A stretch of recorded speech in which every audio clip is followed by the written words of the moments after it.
Some more breaking news. According to exclusive reports, it has emerged that the Palm Jumeirah in Dubai has been struck amidst the US-Iran tensions.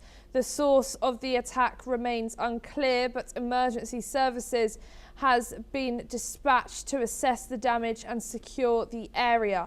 No casualties have been confirmed yet, and authorities are investigating the situation. We're now being rejoined by Ross again for this. A very interesting update we've just had here from Dubai. What could this attack really tell us about Iran's efforts towards this conflict? Well, for starters, it shows that they do have some capability. Clearly, their ability to retaliate is not fully degraded, and the countries around the region, obviously Israel and the United States, know that they face the real threat of incoming attacks from Iran as long as this conflict continues. I don't think that the neighboring countries like the UAE and others wanted conflict, and they made that clear. They preferred negotiations to continue, even though they are not friends of the regime in Iran. But the key thing to watch here in the aftermath of these attacks on countries in the region by Iran is, will the leadership of those countries harden their views? Will they participate in their own retaliatory strikes on Iran? And then also, what will be the public reaction? Because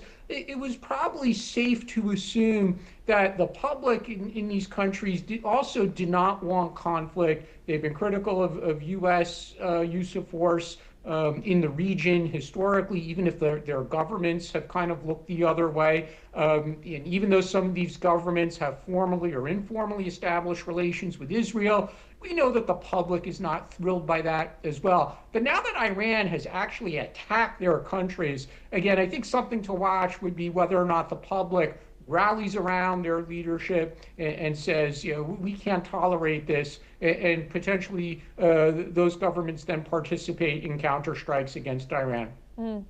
And like you just mentioned, we aren't too sure if these countries are going to come together and retaliate together towards Iran. Do you think there is a possibility of this happening, or do you think these other Middle Eastern countries are putting their civilians and their residents first and thinking about them before attacking in any way? Yeah, we simply don't know the answer to that yet, and I think part of it will depend on the level of incoming violence that actually transpires in the coming hours or coming days. If Iran were to continue to attack targets in these countries, and if it does cause civilian deaths, as opposed to, for example, just deaths on military targets, whether those are local military or U.S. military, I think we do have to be prepared for the potential that some of these countries do join together with the United States and Israel. Historically, one could say, well, that would have been odd. But look, the UAE has diplomatic relations with Israel. Bahrain has diplomatic relations with Israel.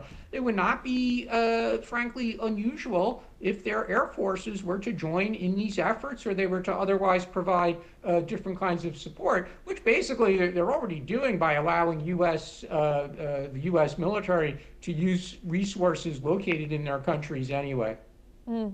Thank you, Ross. Please don't go anywhere again. We have another breaking news for you.